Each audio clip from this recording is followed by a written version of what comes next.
ہجرت کا پہلا سال، دوسرا سال، تیسرا سال. اب جو بیفور پروفیٹہڈ ہے نا، اس کو بہت زیادہ ڈیٹیل میں جانے کی ضرورت نہیں ہے. اس میں آپ کو کچھ میجر پوائنٹس بتا دیتا ہوں جو آپ نے تیار کرنے ہیں. نمبر 1 جی، اس کے اندر آپ لوگ تیار کریں اینسیسٹرز، نبی علیہ الصلوۃ والسلام کے آباء و اجداد کے حوالے سے. اس کے اوپر زیادہ ایم سی کیوز کی چیزیں آ سکتی ہیں کہ آپ کا تعلق حضرت ابراہیم علیہ الصلوۃ والسلام سے تھا. پھر ابراہیم علیہ السلام کے 2 بچے جو مشہور ہیں، حضرت اسماعیل علیہ السلام اور حضرت اسحاق علیہ السلام. تو جتنی بھی ہم بنی اسرائیل کہتے ہیں نا، بنی اسرائیل جو ہے نا، حضرت یعقوب علیہ السلام کا ٹائٹل تھا، اور اسرائیل کا مطلب ہوتا ہے عبداللہ، اللہ کا بندہ. تو جتنے بھی یہود و نصارہ ہمیں نظر آتے ہیں، سارے پروفٹ آئے ہیں بنو اسحاق کے اندر. اسی وجہ سے وہ بڑے فخر کرتے تھے. اور جو بنو اسماعیل ہے نا، اسماعیل علیہ السلام کی اولاد میں کوئی بھی نہیں آیا، اور آگے جا کر نبی کریم صلی اللہ علیہ وسلم کا ظہور وہاں پر ہوا. تو نبی علیہ السلام کا تعلق ہے بنو اسماعیل، جبکہ باقی جتنے بھی پروفٹس ہیں، خاص طور پہ جیوز کے، کرسچنز کے، ان کا تعلق ہے بنو اسماعیل، بنو اسحاق سے. اب جی، جب نبی علیہ السلام کی ولادت ہو گئی، پھر آپ کے خاندان میں ایک شخص آتا ہے فہر، جس کی وجہ سے آپ کو قریشی کہا جاتا ہے، کیونکہ اس کا ٹائٹل کیا بن گیا تھا؟ قریش. پھر ہاشم نام کا ایک بندہ گزرا جو بڑا مشہور تھا، اسی کی وجہ سے آپ کو ہاشمی کہا جاتا ہے. پھر آپ کے دادا کا ذکر آتا ہے عبد المطلب، جن کا اصل نام تھا شیبہ. شیبہ کہتے ہیں جس کے بچپن میں ہی سفید بال ہوتے ہیں، اور ایک لمبا ایونٹ ہے جس کے بعد ان کو عبد المطلب کا ٹائٹل ملا. اور ان کے کریڈٹ میں کافی چیزیں جاتی ہیں. زمزم کا کنواں جو ریسٹور کیا وہ عبد المطلب نے ہی کیا تھا. اسی طریقے سے ابرہا کا جو لشکر آیا تھا اور مکہ پہ اٹیک کرنے کے لیے، بیت اللہ کو ڈیمولش کرنے کے لیے، اس کے ساتھ بات چیت کرنا اور اللہ تعالیٰ سے دعا کرنا، اور ابابیل آئی اور جس طریقے سے وہ لشکر ختم ہوا، وہ سارا کریڈٹ بھی ان کو جاتا ہے. اور نبی علیہ السلام کو جس طرح سے انہوں نے پالا، وہ چیز بھی ان کے کریڈٹ میں جاتی ہے. بہرحال دادا کا نام عبد المطلب، والد کا نام عبداللہ، والدہ کا نام آمنہ، اور نبی کریم صلی اللہ علیہ وسلم کا اپنا نام جو آپ کے دادا نے رکھا تھا وہ محمد رکھا تھا، جس کا مطلب ہے ٹرو پریز ون، جس کی تعریف کی جاتی ہے. اور والدہ نے آپ کا نام رکھا تھا احمد. تو یہ دونوں نام نبی علیہ السلام کے مشہور ہیں. اور اس طرح کی چیزیں ایم سی کیوز میں آتی ہیں. احمد نام کس نے رکھا، محمد نام کس نے رکھا، شیبہ کا مطلب کیا تھا. تو اس لیے میں نے کہا کہ اگر آپ اس کو سارا تھورولی تیار کر لیں تو آپ ایک کافی ایم سی کیوز کی ایشوز جو ہیں وہ سالو ہو جاتے ہیں. پھر انسیسٹرز میں آپ دیکھتے ہیں نبی علیہ السلام کے جو والد تھے حضرت عبداللہ، آپ کی ولادت سے پہلے ان کا انتقال ہو گیا. اس کے بعد اس زمانے کا دستور تھا کہ جو فاسٹر مدر تھی بچوں کو لے جاتی تھی اور ان کو فیڈ وغیرہ کرواتی تھیں. تو نبی علیہ السلام کو بھی لے گئیں حضرت حلیمہ. حضرت حلیمہ کا نام بھی آپ کی رضائی والدہ یعنی فاسٹر مدر میں آتا ہے، اور اسی طریقے سے حضرت صوبیہ کا نام بھی آپ کی فاسٹر مدر کے اندر آتا ہے. اور بھی بہت سی چیزیں ہیں، بہت سے نام آتے ہیں. صرف ہم ان چیزوں کو یہاں پر ڈسکس کریں جو زیادہ پرومیننٹ ہیں اور پبلکلی ایکسیپٹڈ ہیں. کچھ چیزوں میں کنٹروورسی ہوتی ہے، ہم اس کو چھوڑ دیتے ہیں. تو بہرحال جی، نبی علیہ السلام کی فاسٹر مدر حضرت حلیمہ حضرت صوبیہ ہیں. تو بہرحال والد کی جو ڈیتھ ہے وہ نبی علیہ السلام کی برث سے پہلے ہی ہو گئی. پھر 4 سال آپ حضرت حلیمہ کے پاس رہے جو کہ آپ کی فاسٹر مدر ہیں. اور اس کے بعد جی نبی علیہ السلام حضرت آمنہ کے پاس آ گئے، 2 سال ان کے پاس رہے. اور جب ان کا بھی انتقال ہو گیا ابوا نامی جگہ پر.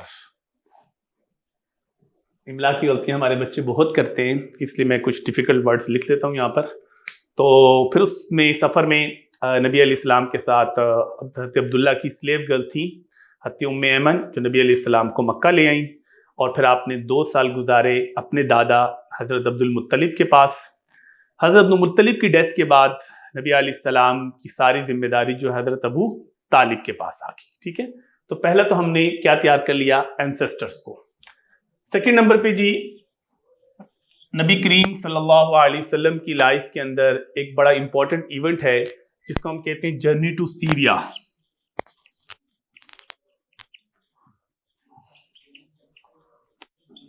شام کا سفر.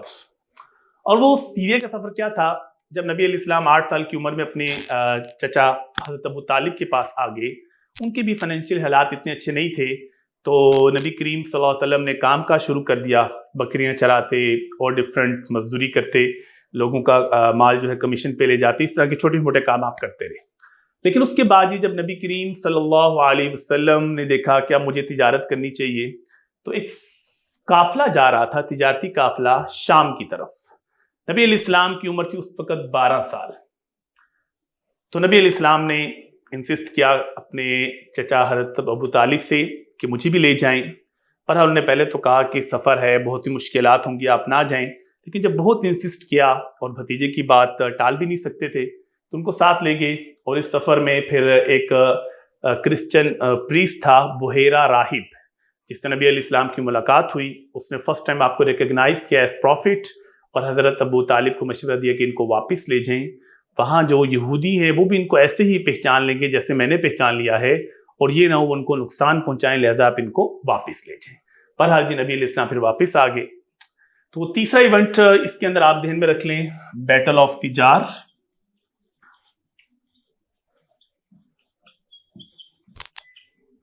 حرب فجار، اور اس کے نتیجے میں حلف الفضول۔ حرب فجار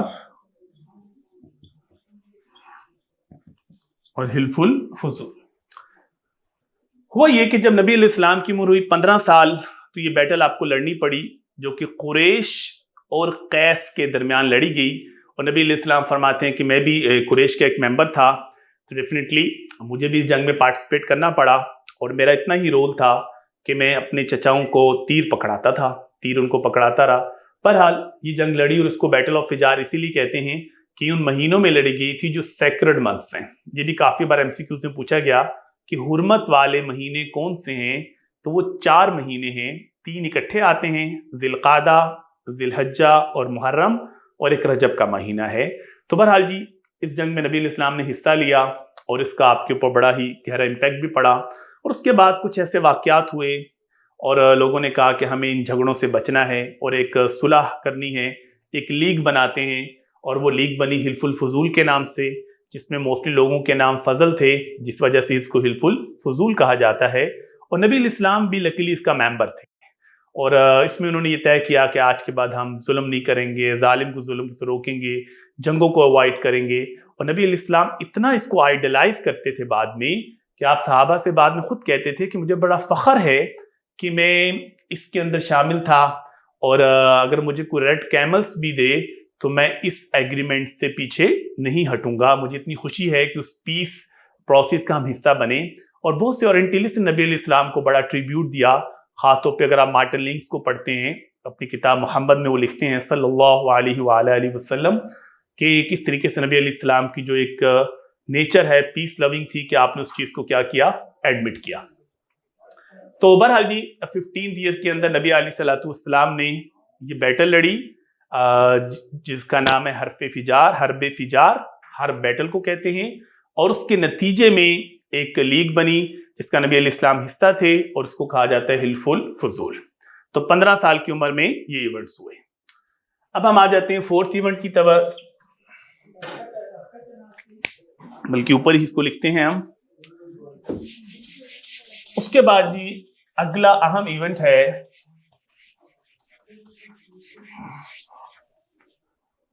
میرج ود حضرت خدیجہ رضی اللہ تعالیٰ عنہ۔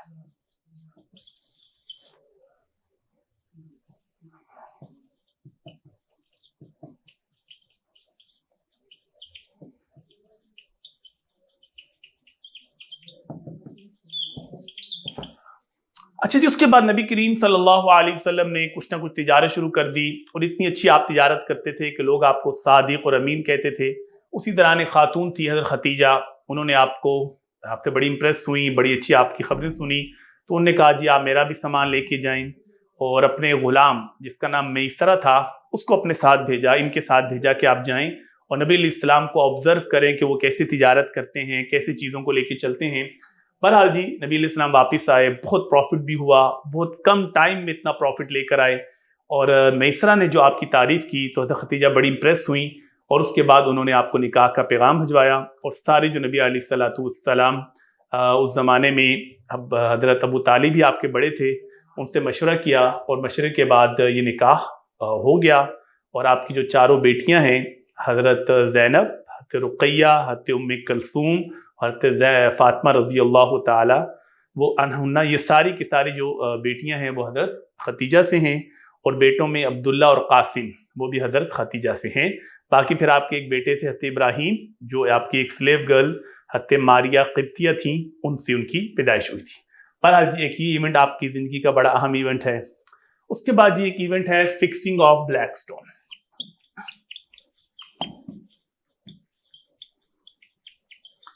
حجر اسود کو نصب کرنا۔ جب آپ کی عمر ہوئی 35 سال تو مکہ میں سیلاب وغیرہ کافی مرتبہ آیا، تو انہوں نے ڈیسائیڈ کیا کہ بیت اللہ کی عمارت کو ڈیمولش کر کے دوبارہ سے اس کو کنسٹرکٹ کریں گے، اور اس کے بعد ایک بڑا جھگڑا کھڑا ہو گیا کہ جو حجر اسود ہے بلیک سٹون، اس کو اپنی پراپر جگہ پہ کون رکھے گا۔ ہر قبیلہ کہتا تھا یہ کام میں کریں گے۔ بہرحال پھر وہ جھگڑے شروع ہو گئے، تلواریں نکل آئیں، اور وہ جو حلف الفضول تھا وہ معاہدہ بالکل خطرے میں پڑ گیا۔ تو لوگوں نے کہا جی رات کو ہم یہیں بیٹھتے ہیں، صبح سب سے پہلے جو شخص بیت اللہ میں داخل ہوگا ہم اس سے فیصلہ کروائیں گے کہ وہ فیصلہ کرے۔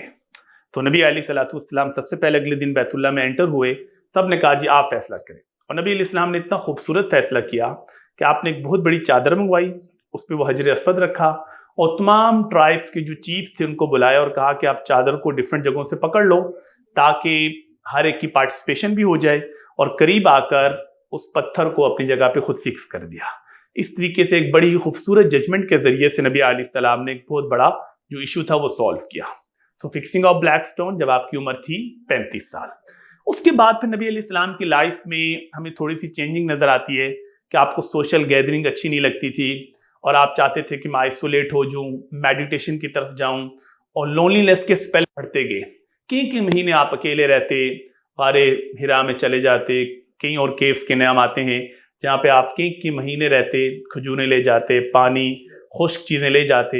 اسی دوران جب یہ لونلینس کے سپیلز بڑھتے گئے، یہ بیسیکلی نا اللہ کی طرف سے ڈیوائن ٹریننگ تھی، کیونکہ پروفٹس کے دنیا میں تو کوئی ٹیچرز نہیں ہوتے، تو بنیادی طور پر غور و فکر کر کے ہی اس چیز کو حاصل کرنا تھا، جیسے کہ ابراہیم علیہ السلام نے حاصل کیا تھا۔ تو بہرحال جی جب آپ کی عمر ہوئی 40 سال، ایک دن آپ کیا دیکھتے ہیں، ایک شخص آتا ہے اور آپ کو سورہ علق کی پہلی 5 آیات پڑھا کے چلا جاتا ہے، اور وہ آپ کے لیے بڑا ہی اسٹرینج ایکسپیرینس ہوتا ہے کہ وہ سورہ علق کی 5 آیتیں لے کے آپ نیچے اترتے ہیں، حضرت ختیجہ کے پاس جاتے ہیں، وہ آپ پہ کمبل اوڑھتی ہیں کہ آپ پریشان مت ہوں، لیکن جب آپ کو اس طرح سے آپ ریلیکس نہیں ہوتے تو وہ آپ کو ورقہ بن نوفل کے پاس لے جاتی ہیں، جو کرسچن اور جیوز کی کتابوں کے بڑے ماہر تھے، اور وہ آپ کو سیکنڈ ٹائم پریڈکشن دیتے ہیں۔ پہلی ٹائم تو آپ کو بحیرہ راہب نے دی، اب یہ سیکنڈ ٹائم آپ کو پریڈکشن مل رہی ہوتی ہے کہ وہ کہتے ہیں آپ اللہ کے نبی ہیں اور آپ کو نبوت ملے گی۔ اچھا اگر اس کو ہم کنکلوڈ کر لیں، یہ ہمارا پہلا پورشن کمپلیٹ ہو گیا بیفور پروفٹہڈ۔ اس میں آپ نے کیا کرنا ہے بچوں کہ اینسیسٹرز آف دا ہولی پروفٹ صلی اللہ علیہ وسلم، اس کو تھورولی تیار کر لینا ہے۔ اس میں جتنے نیمز، ٹرائبز وغیرہ آتے ہیں، اس میں MCQs کی چیزیں بہت زیادہ آتی ہیں۔ سیکنڈ نمبر پہ ہم نے برتھ اینڈ اپ برنگنگ کو تیار کر لیا، نبی علیہ السلام کی پیدائش کیسے ہوئی، پھر کیسے پلے بڑھے، کس کے پاس کتنا عرصہ رہے۔ تیسرے نمبر پر ہم نے اس کے اندر نبی علیہ السلام کا جو سفر تھا، جرنی ٹو سیریا، اس کو ہم نے دیکھ لیا۔ اس کے بعد بیٹل آف فجار اور حلف الفضول کو دیکھ لیا، پھر میرج ود حضرت ختیجہ رضی اللہ تعالیٰ عنہ، fixing of black stone, divine training, اور اس کے بعد جو پروفٹہڈ کے ایکسپیرینس ہے اس کو ہم نے دیکھ لیا۔ جو پہلا پورشن ہے نا بیفور پروفٹہڈ، اس میں سے زیادہ چیزیں نہیں آتی۔ بہرحال آپ نے ان چیزوں کو نا ڈفرنٹ جگہوں پہ ایفیلیٹ کرنا ہے، جیسے بیٹل آف فجار ہے، یہ پیس میکنگ کے اندر اور ڈپلومیسی میں ہم ایڈ کر سکتے ہیں۔ اسی طریقے سے فکسنگ آف بلیک سٹون ہے، یہ بھی ڈپلومیسی پیس میکنگ میں چلا جاتا ہے۔ تو ڈفرنٹ جگہوں پر نا یہ ایونٹس آپ ایڈ کر سکتے ہیں۔ اچھا اب ہم آتے ہیں اپنے سیکنڈ فیز کی طرف۔ سیکنڈ فیز ہے جی آفٹر پروفٹہڈ، نبوت کے ملنے کے بعد۔ نبی علیہ السلام نے جو 13 سالہ زندگی گزاری، 41 سے لے کر 53 تک، ان 13 ایئرز کے اندر نبی علیہ السلام کی اسٹریٹجی کیا تھی، آپ کی اپروچ کیا تھی، کیسے آپ نے دن گزارے۔ اب جب نبی علیہ السلام کو اعلان نبوت ہو گیا اور آپ کو اللہ تبارک و تعالیٰ کی طرف سے کلیئر ڈائریکشن مل گئی کہ آپ نے کیا کرنا ہے، نبوت کا اعلان بھی کرنا ہے اور لوگوں کو اللہ کی طرف بلانا ہے، تو پہلے 3 سال، first year of prophethood, second year of prophethood and third year, یعنی نبوت کا پہلا، دوسرا اور تیسرا، ان 3 سالوں میں نبی علیہ السلام نے سیکرٹ پریچنگ کی، خفیہ تبلیغ، اپنے دوستوں سے، کلوز فرینڈز ہیں ان کے پاس جاتے اور ان کو اسلام کی دعوت دیتے، فیملی ممبر سے آپ اس طریقے سے بات کرتے رہے۔ اور جب 3 سال کا عرصہ گزر گیا اور اس عرصے میں تقریباً 40 کے قریب لوگوں نے اسلام قبول کر لیا، اب 4th ایئر میں اللہ کی طرف سے اعلان ہو گیا کہ اب آپ پبلک پریچنگ سٹارٹ کر دیں۔ اس کی پھر آپ نے اسٹریٹجی یہ بنائی کہ سب سے پہلے اپنی فیملی ممبر سے بات کی اور ان کو اکٹھا کیا کھانے پر، لیکن کوئی اچھا رسپانس ان کی طرف سے نہیں ملا، کہ کسی نے بھی آپ کو اس طرح سے اپوز بھی نہیں کیا، مس بیہیو بھی نہیں کیا۔ اس کے بعد یہ آپ صفا ماؤنٹین پہ کھڑے ہوئے اور آپ نے علل اعلان پبلک پریچنگ کا آغاز کیا۔ So the 4th year was the toughest year for the Prophet صلی اللہ علیہ وسلم، کیونکہ جب آپ نے پبلک پریچنگ کی تو سب سے پہلے ابو لہب جو آپ کا چچا تھا اس نے آپ کو دھکا بھی دیا، ابیوز کیا، اور پھر آپ کے اوپر بہت سے مسائل آنا شروع ہو گئے۔ تو 4th ایئر کو جب ہم دیکھتے ہیں نا تو نبی علیہ السلام پر بھی فزیکلی اٹیک کرنا، جیسے بیت اللہ میں نماز پڑھے، کسی نے آ کے اوجڑی رکھ دی، کوئی نبی علیہ السلام کو ابو جہل نے ایک دفعہ پتھر مارا، اور اس طرح کی سے آپ کو مینٹلی ٹارچر کرنا، آپ کا نام بگاڑتے تھے، آپ کو مجنون، معاذ اللہ، ساحر، جادوگر کہنا، آپ کی جب اولاد فوت ہو گئی تو آپ کو ابتر کا طعنہ دیا کہ آپ کی نسل معاذ اللہ نہیں چلے گی، اس طرح کی باتیں کرتے تھے، نبی علیہ السلام کے لیے پوئٹری لکھتے تھے۔ تو مینٹلی ٹارچر کرنا، سائیکلوجیکلی ٹارچر کرنا، کہ آپ کی بیٹیوں کو طلاقیں دلوانا، تو یہ ساری چیزیں نبی علیہ السلام نے فیس کی۔ پھر آپ کے کمپینینز کے ساتھ جو سلوک کرتے، پورا مکی پیریڈ میں آگے جو آپ کو نظر آئے گا، حت بلال، حت سمیہ، حت عمار، حت یاسر، حت خباب، ان سب کو آپ دیکھ سکتے ہیں۔ یہ میں نے اس لیے بتایا کہ اگر ایک دفعہ کوشچن آ گیا تھا نا کہ مکی زندگی میں نبی علیہ السلام کا ٹالرنس کا لیول کیا تھا، تو اس میں آپ ان سارے ایونٹس کو اکٹھا کر سکتے ہیں۔ بہرحال جی 4th ایئر کو اگر ہم دیکھتے ہیں تو 4th ایئر میں نبی علیہ السلام نے جب پبلک پریچنگ سٹارٹ کی تو اس کے نتیجے میں پھر نبی علیہ السلام نے بہت سی مشکلات فیس کی، جس میں جسمانی طور پر بھی آپ کو ٹارچر کیا، مینٹلی اور سائیکلوجیکلی بھی کیا گیا، اور آپ کے کمپینینز کو بھی بہت زیادہ تنگ کیا گیا، تکلیف دی گئی، جس سے نبی علیہ السلام کو ڈیفینیٹلی تکلیف ہوتی تھی۔ اب ہم آ جاتے ہیں 5th ایئر کی طرف۔ 5th ایئر میں کیا ہوتا ہے کہ نبی کریم صلی اللہ علیہ وسلم اپنی 2 اسٹریٹجیز بناتے ہیں، کیونکہ 4th ایئر میں زیادہ ان کی طرف سے رسپانس سخت تھا۔ تو 5th ایئر میں آپ نے ایک کام تو یہ کیا کہ دار ارقم کو اسٹیبلش کروایا، ہاؤس آف ارقم۔ حضرت ارقم رضی اللہ تعالیٰ عنہ ایک صحابی ہیں، یہ ان کا گھر تھا۔ آپ نے کہا کہ اگر ہم لوگ بیت اللہ میں بیٹھتے ہیں تو اس سے قریش مکہ انسٹیگیٹ ہوتے ہیں ہماری عبادت کو دیکھ کر، اگر ہم یہاں پہ شفٹ ہو جائیں گے، ذرا سیکیور ہوں گے، بیت اللہ سے دور ہوں گے، تو ہو سکتا ہے قریش مکہ اس طرح سے انسٹیگیٹ نہ ہوں۔ تو آپ نے سارے صحابہ کو کہا کہ یہاں شفٹ ہو جاؤ، اور حضرت ارقم رضی اللہ تعالیٰ عنہ نے اس کی اجازت دے دی۔ تو دار ارقم میں مسلمانوں کو آپ نے شفٹ کروا لیا اور اعلان کیا کہ آج سے یہ دار ارقم دارالاسلام کے طور پر سمجھا جائے گا، ہاؤس آف اسلام ہے اب یہ اسٹریٹجی آپ کی اچھی رہی۔ اور دوسری اسٹریٹجی تھی آپ کی ہجرت حبشہ، مائگریشن ٹو ایبیسینیا۔ آپ کو پتہ چلا کہ ایبیسینیا جو حبشہ کا بادشاہ ہے بڑا رحم دل ہے، کرسچن بادشاہ ہے اور بہت ہی زیادہ خدا ترس ہے۔ تو آپ نے لوگوں کو کہا کہ ایسا کرتے ہیں، وہاں پہ میں اپنے کچھ ڈیلیگیشن بھیجتا ہوں، امیگرینٹس کو بھیجتا ہوں، اگر وہ ان کو اچھا رسپانس آتا ہے تو ہم لوگوں کو وہاں شفٹ کروا دیں گے۔ تو یہ بھی آپ کی ایک اسٹریٹجی تھی جو کہ بہت امپورٹنٹ ہے ڈپلومیسی میں ڈسکس کرنا۔ تو بہرحال جی پہلا گروپ آپ نے بھیجا 11 مرد 4 خواتین، 15 لوگوں کا، اور یہ لوگ جاتے ہیں، اور اس وقت جو ایبیسینیا کا بادشاہ ہوتا ہے اس کا ٹائٹل ہوتا ہے نجاشی، اور نام ہوتا ہے اسحمہ۔ اسحمہ اس کا نام ہے اور نجاشی اس کا ٹائٹل ہے۔ بہرحال جی اس کے پاس گئے اور اس نے بڑا اچھا ویلکم کیا، اور وہاں پر ساری باتیں ہوئیں۔ تو اس نے کہا ٹھیک ہے، آپ لوگ اگر رہنا چاہتے ہیں تو کوئی آپ کو یہاں سے نہیں نکالے گا۔ نبی علیہ السلام کو خبر پہنچ گئی کہ وہ لوگ بڑے پرسکون ہیں۔ پر آپ نے اسی سال 5th ایئر کے اندر ایک اور ڈیلیگیشن بھیجا، ایک اور گروپ بھیجا، 79 لوگ تھے، مرد تھے اور 8 خواتین تھیں۔ اور یہ گروپ جو ہے یہ بھی وہاں پر پہنچا 87 لوگوں کا، اور ان کو بھی نجاشی نے ویلکم کیا، اور اس طریقے سے یہ لوگ بھی وہاں پہ رہنے لگ گئے۔ تو قریش مکہ کو بڑا غصہ آیا بھائی کہ اب یہ لوگوں کو آؤٹ سائڈ مکہ اتنا زبردست شیلٹر مل گیا ہے، تو انہوں نے بھی پھر اپنا ڈیلیگیشن بھیجا، اور بڑے بڑے لوگ تھے، عمر بن عاص اور ایسے لوگ جن کی بڑی دوستیاں تھیں، لیکن بہرحال جی وہ لوگ وہاں جاتے ہیں، ان کی ڈیلیگیشن ناکام ہو جاتی ہے، ڈپلومیسی ان کی ناکام ہو جاتی ہے، اور وہاں پہ نبی علیہ السلام نے خاص طور پر اس سفر میں حضرت جعفر کو بھیجا تھا، جنہوں نے بہت اچھا اسلام کا مقدمہ لڑا، انہوں نے ایک اچھی سپیچ کی کیونکہ بہت اچھے اوریٹر تھے، ان کی جو کمیونیکیشن سکل تھی وہ بہت اچھی تھی، اس کی وجہ سے انہوں نے بڑا اچھی طریقے سے بات بھی کی، اور جب انہوں نے کوشش کی کہ حضرت مریم علیہ السلام کے حوالے سے ان کو الجھانے کی کوشش کی، تو انہوں نے سورہ مریم کی تلاوت کی، اور بڑے خوبصورت انداز سے بتایا کہ حضرت مریم علیہ السلام اور حضرت عیسیٰ علیہ السلام کو ہم کتنا ایک تقدس سمجھتے ہیں ان کا، ان کو قرآن کیسے ٹریبیوٹ دیتا ہے، جس کے بعد نجاشی تو اور زیادہ مسلمانوں کے قریب آ گیا، اور قریش مکہ کی ڈپلومیسی بالکل ناکام ہو گئی۔ تو 5th ایئر کے اندر ہمارے 2 بڑے ایونٹ ہیں، ایک تو دار ارقم اور اس کے علاوہ ہجرت حبشہ۔ پھر آگے بڑھتے ہیں ہم 6th ایئر کی طرف۔ اب 6 سال قریش مکہ کو 2 بڑے دھچکے لگے۔ پہلا دھچکا حضرت حمزہ رضی اللہ تعالیٰ عنہ کا اسلام، جو نبی علیہ السلام کے چچا تھے، اور دوسرا دھچکا حضرت عمر بن خطاب رضی اللہ تعالیٰ عنہ کے اسلام لانے سے۔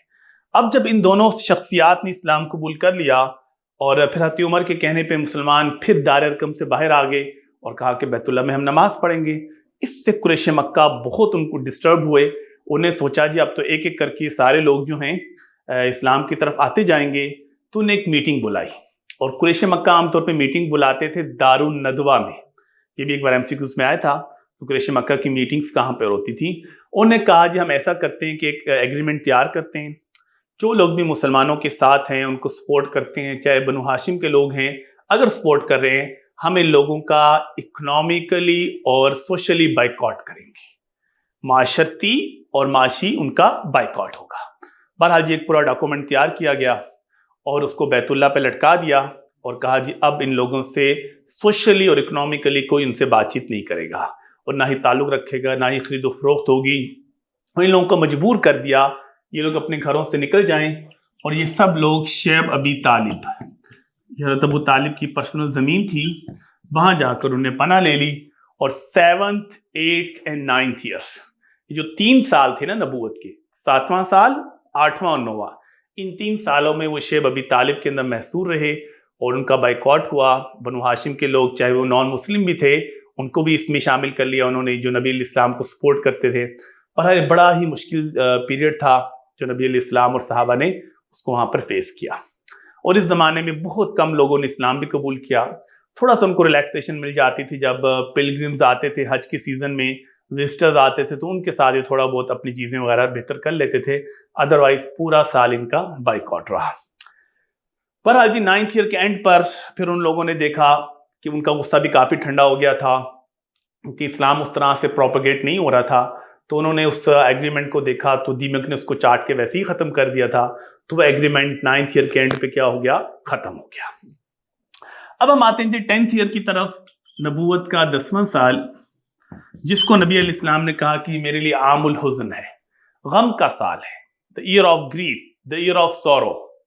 اور کیوں کہا کہ پہلے تو حضرت ختیجہ کا انتقال ہوا، پھر حضرت ابو طالب کا انتقال ہوا، ان دونوں شخصیات سے آپ کو بڑا پیار تھا، انہوں نے آپ کو بہت سپورٹ بھی کیا تھا، ان 2 شخصیات کے انتقال کی وجہ سے آپ بہت پریشان ہوئے، اور آپ نے کہا کہ یہ میرے لیے غم کا سال ہے۔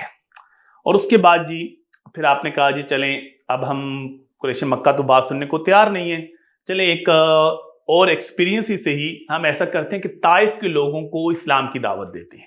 تو آپ کا جو وزٹ ٹو طائف ہے یہ بھی ڈپلومیسی کی بہت اچھی اگزامپل ہے، آپ کی فارگیونیس اینڈ ٹالرنس کی بڑی اچھی اگزامپل ہے، اس میں آپ نے کہا جی ہم ایسا کرتے ہیں کہ طائف چلتے ہیں۔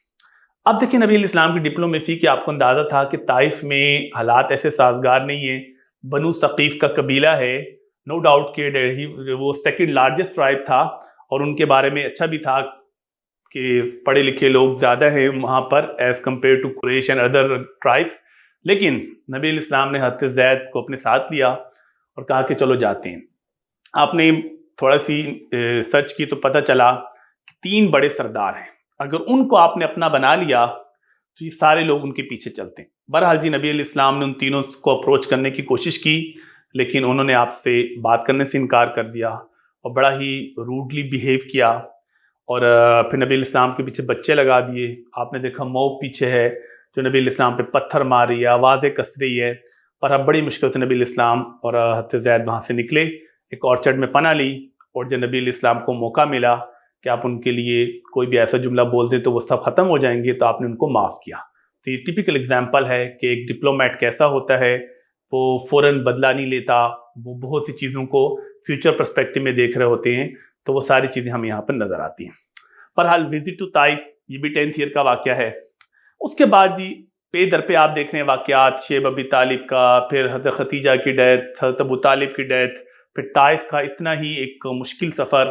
اب اللہ تعالیٰ چاہتے تھے کہ آپ کو آسمانی دنیا کی سیر کرائیں، اور اسراء اور معراج کا جو واقعہ ہے یہ بھی کب ہوا؟ 10th ایئر کے اندر۔ اس کی ڈیٹیل میں جانے کا نہ تو ٹائم ہے، نہ اب اس ٹائم اس کی ضرورت ہے۔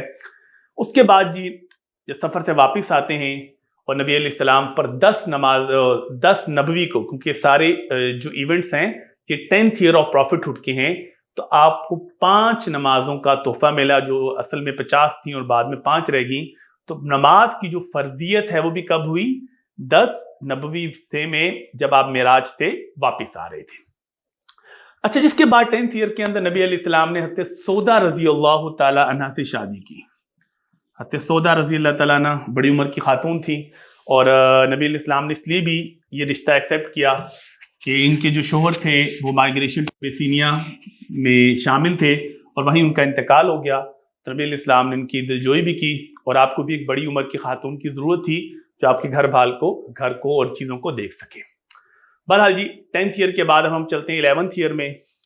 11th ایئر میں نبی کریم صلی اللہ علیہ وسلم نے اپنی اسٹریٹجی تھوڑی سی چینج کر دی۔ وہ کیا تھا؟ آپ نے کہا کہ اب ہم دیکھتے ہیں کہ جو لوگ مکہ کی طرف آتے ہیں، ڈفرینٹ وزٹرز اور پلگرمز، ہم ان کو اسلام کی دعوت دیتے ہیں۔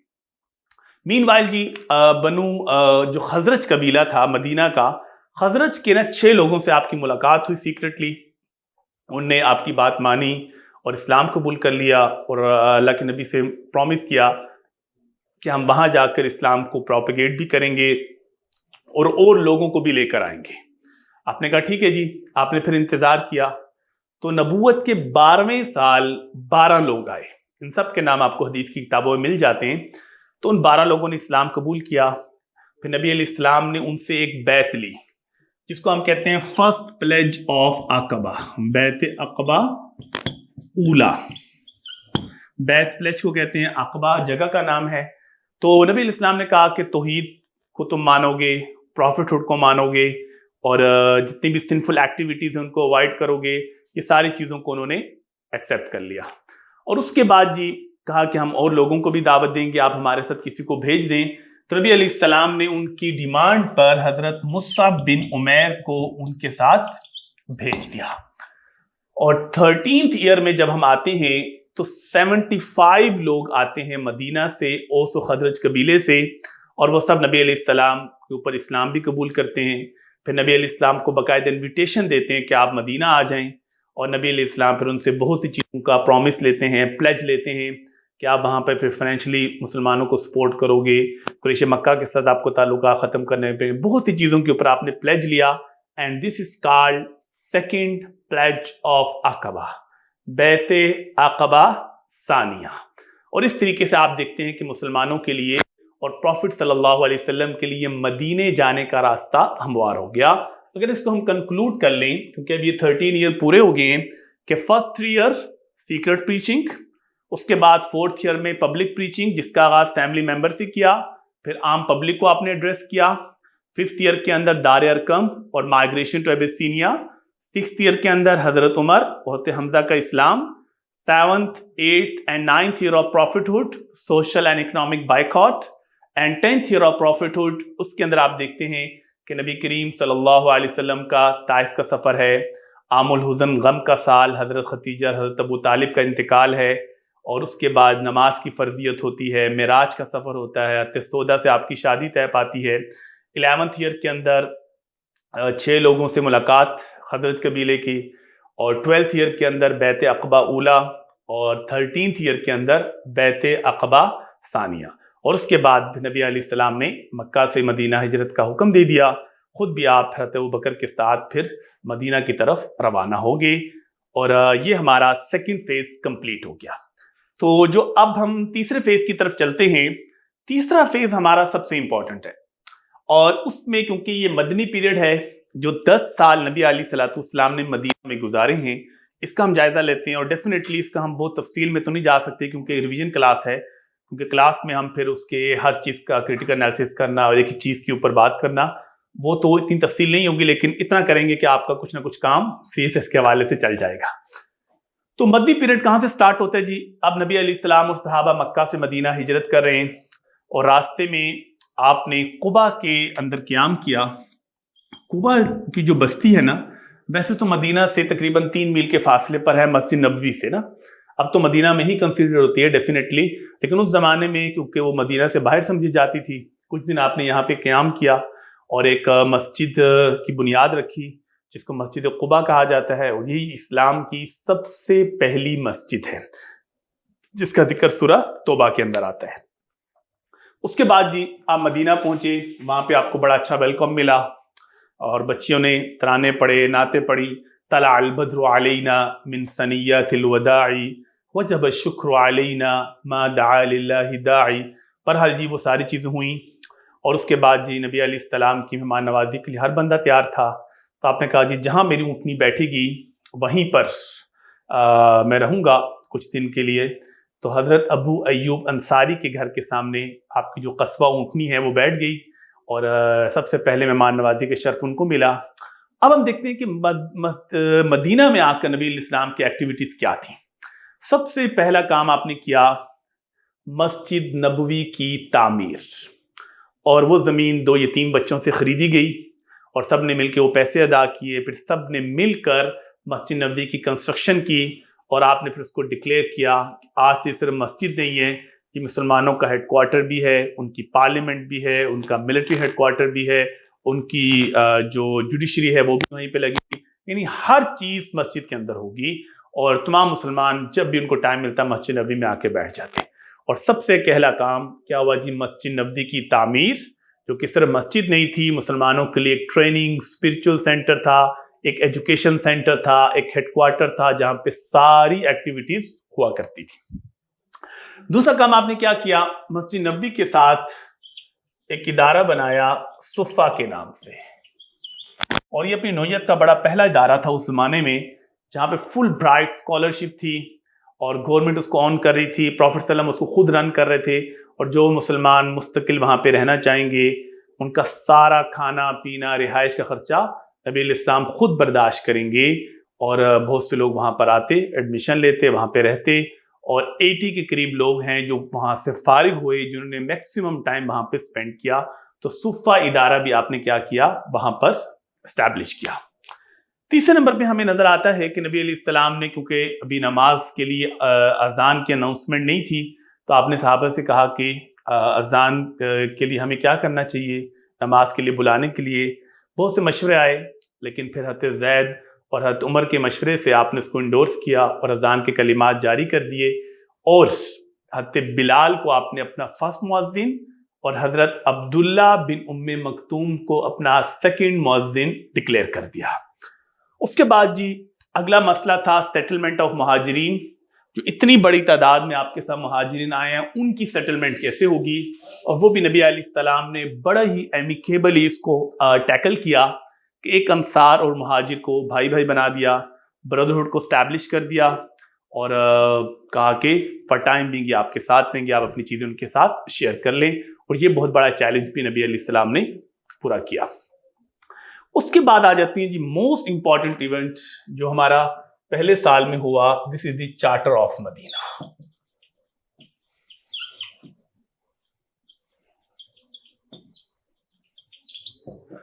جس کو ہم کہتے ہیں جی میثاق